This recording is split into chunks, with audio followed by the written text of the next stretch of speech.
ఆలయానికి తాళం వేయడంతో కలెక్టరేట్ వద్ద పూజారి రమణాచారి నిరాహార దీక్ష. ఆలయంపై ఆధిపత్యం కోసం టీడీపీ నేతలు ప్రయత్నిస్తున్నారని ఆరోపణ.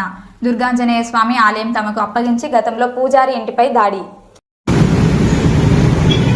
నమస్తే, జై శ్రీరామ్.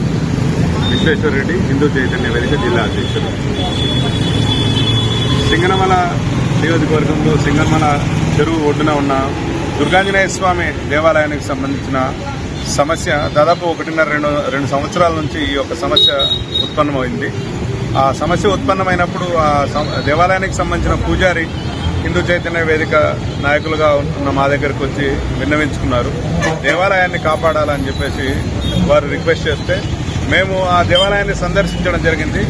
ఆ దేవాలయాన్ని సందర్శించిన క్రమంలో గతంలో ఉన్న కమిటీ ఏదైతే ఉందో ఆ కమిటీని రద్దు చేసి కొత్త కమిటీని వేయాలని ప్రభుత్వం మారిన తర్వాత తెలుగుదేశం పార్టీ పేరు చెప్పుకొని కొంతమంది అక్కడ ఆ గుడి పూజారి పైన దౌర్జన్యం చేస్తూ వస్తున్నారు. విచారణలో మాకు తెలిసిన విషయం అది. ఒకవేళ నిజంగానే ఆ ప్రాంతం యొక్క ఎమ్మెల్యే కానీ లేకపోతే ఆ ఎమ్మెల్యే గారి వాళ్ళ తల్లిగారు కానీ ఈ యొక్క ఇష్యూలో ఉంటే కనుక స్వయంగా ఆ పూజారినే సంప్రదించి లేకపోతే ఆ పూజారిని కూడా వాళ్ళ యొక్క కమిటీలోకి తీసుకొని మనందరూ కూడా కమిటీని కొత్తగా ఏర్పరచుకొని డెవలప్ చేద్దాము, దేవాలయాన్ని అభివృద్ధి పొందుతామని చెప్పేసి చెప్పాల్సిన సందర్భం ఉండే.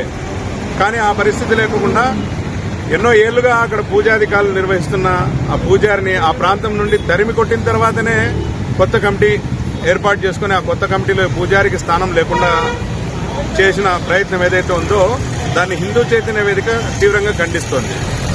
ఈరోజు ఆ దేవాలయ అభివృద్ధి కోసం లేకపోతే ఆ దేవాలయం సంబంధించిన ప్రాంతం యొక్క శుభ్రత కోసం అక్కడ ఈరోజు ఎవరైతే కమిటీ కొత్తగా వేసుకున్నారో వాళ్ళు చేసిన ప్రయత్నం ఏంటి? వాళ్ళు ఆ దేవాలయ అభివృద్ధి కోసం కానీ ఆ దేవాలయ ప్రాంతం యొక్క పరిశుభ్రత కోసం కానీ ఏదైనా గతంలో కష్టపడ్డారా? ఆ దేవాలయానికి సంబంధించిన ధూపదీప నైవేద్యాలకు ఏర్పాటు చేయడంలో ఏమన్నా సహాయపడ్డారా ఆ పూజారికి?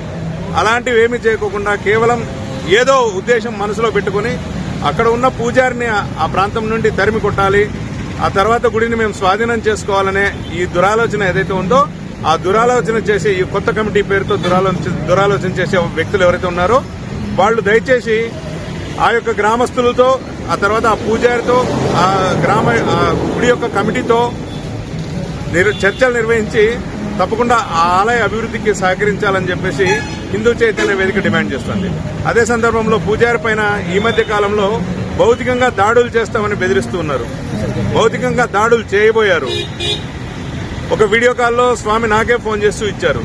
ఎవరో ఒక ఆయన వచ్చాడు, ఏమండి మధ్యాహ్నం దాదాపు 1:30 అయింది. ఆ టైంలో 1:30 టైంలో వచ్చి టెంకాయ కొట్టండి, రండి పూజ చేయండి నా పేరుతో, ఏం మేము దళితులు కాబట్టి ఇట్లా కించపరుస్తారా మమ్మల్ని అని చెప్పేసి డైరెక్ట్ గా వీడియో కాల్లో మాట్లాడుతున్నారు.